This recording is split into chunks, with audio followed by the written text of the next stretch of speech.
सांसद अरविंद शर्मा ने कोसली क्षेत्र के कई गांवों में आयोजित जनसंपर्क अभियान में शिरकत की। इस दौरान सांसद ने कहा कि प्रधानमंत्री नरेंद्र मोदी के नेतृत्व में देश विश्व गुरु बनाने की ओर अग्रसर है और देश की जनता को प्रधानमंत्री की गारंटी पर पूरा विश्वास है। उन्होंने दावा किया, हरियाणा की जनता मन बना चुकी है कि तीसरी बार मोदी को देश का प्रधानमंत्री बनाकर लाल किले से मोदी ही झंडा फहराएंगे। साथ ही उन्होंने कहा, कांग्रेस पर निशाना साधते हुए कहा कि जो कांग्रेस अभी तक 10 वर्षों में अपना संगठन नहीं बना पाई, वो वाया दिल्ली होकर चंडीगढ़ जाना चाहते हैं। झूठ बोलकर जनता को गुमराह करके अनाप शनाप बयान देकर दोनों बाबू बेटा अपनी मानसिकता का परिचय दे रहे हैं।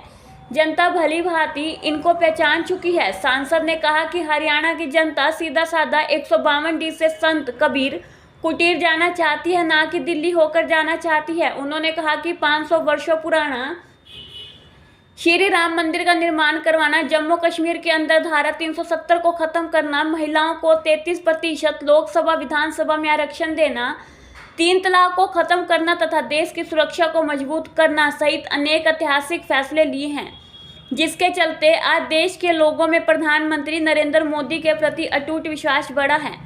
डॉक्टर अरविंद शर्मा ने कहा कि विपक्ष के पास कोई मुद्दा नहीं है, इसलिए वह झूठ बोलकर लोगों को गुमराह करने का प्रयास कर रहा है, लेकिन देश व प्रदेश की जनता विपक्ष के बहकावे में नहीं आएगी। उन्होंने दावा किया कि केंद्र व प्रदेश में पूर्ण बहुमत से भाजपा की सरकार और झूठ का भी आसान साधन है। तो इन बातों को हमने बहुत अच्छे से समझना है। हमने ये इलाका देशभक्तों का इलाका है। तरह तरह की बातें, तरह तरह के नेता पकड़ रखे हैं जो तरह तरह की बातें करके लोगों को बहकाने की कोशिश करते हैं। उनका अपना मकसद है।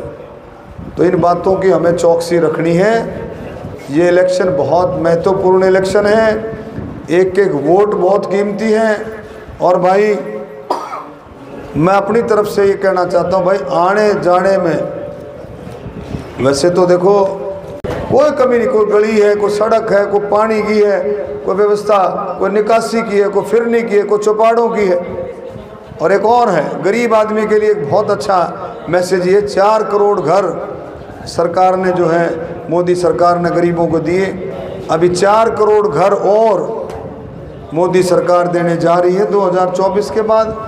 तो किसी गरीब भाई का घर अगर नहीं है और वो उसका पात्र है, यानी कि उसको मिलना चाहिए, अगर वो लाइन में है तो उसको 100% घर मिल जाएगा। इस बात की जिम्मेवारी मेरी। तो भाई मोदी जी ने बहुत काम किए हैं, हमने और आपने समझना पड़ेगा। और भाई मेरी यही प्रार्थना है कि कमल का फूल, पिछली बार भी आपने आशीर्वाद दिया, फिर से आशीर्वाद दो। और भाई फिर से आशीर्वाद दे करके कामयाब करो मैं सभी साथियों का। और इस सरकार में 2014 के बाद जो केंद्र सरकार आई है, इस सरकार में शहीदों का, स्वतंत्रता सेनानियों का, शहीदों के परिवार का बहुत मान सम्मान हुआ है।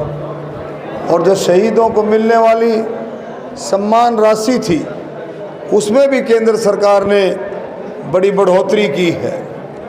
लेकिन बढ़ोतरी ही सब कुछ नहीं है। सबसे बड़ी बात यह उनका मान सम्मान, जो मोदी जी ने कोई कसर नहीं छोड़ी है।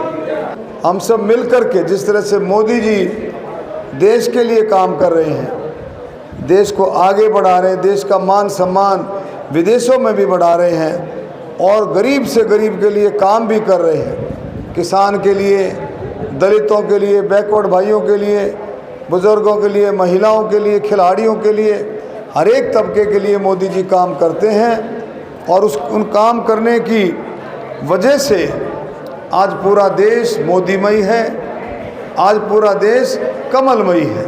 जिन कामों की वजह से आप देखो 59 करोड़ लोगों के आयुष्मान कार्ड बनना पूरे देश में कोई छोटी बात नहीं है, कही जाती है। देखो अग्निवीर में क्या है कि अग्निवीर में सबसे बड़ी बात है कि जितने अग्निवीर हैं एक्सटेंशन मिलेगी। 25% अग्निवीरों को एक्सटेंशन मिलेगी ना। जैसे मान ले 100 गए हैं तो 25 को तो वहीं आगे बढ़ाया जाएगा। बच गए 75 जो हरियाणा के हैं पूरे देश की बात कर रहा हूँ, फिर अपने हरियाणा की बात कर। हरियाणा सरकार ने, मनोहर लाल खट्टर सरकार ने अग्निवीरों के लिए अलग से कैटेगरी बना करके सरकारी नौकरियों में रिजर्वेशन देने का फैसला किया। यानी कि जो अग्निवीर रिटायर होकर के आएगा, वो हरियाणा सरकार की जिम्मेवारी है उसको नौकरी देने की, हरियाणा सरकार की गारंटी है उसको नौकरी देने की।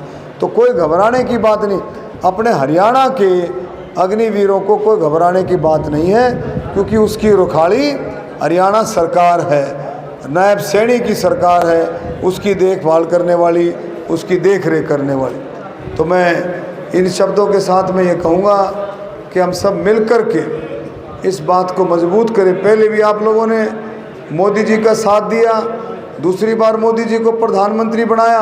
मैं फिर से आपसे यही प्रार्थना करने आया हूँ कि देश हित में, देश को मजबूत करने में आप फिर से मोदी जी का साथ दें, कमल खिलाएं।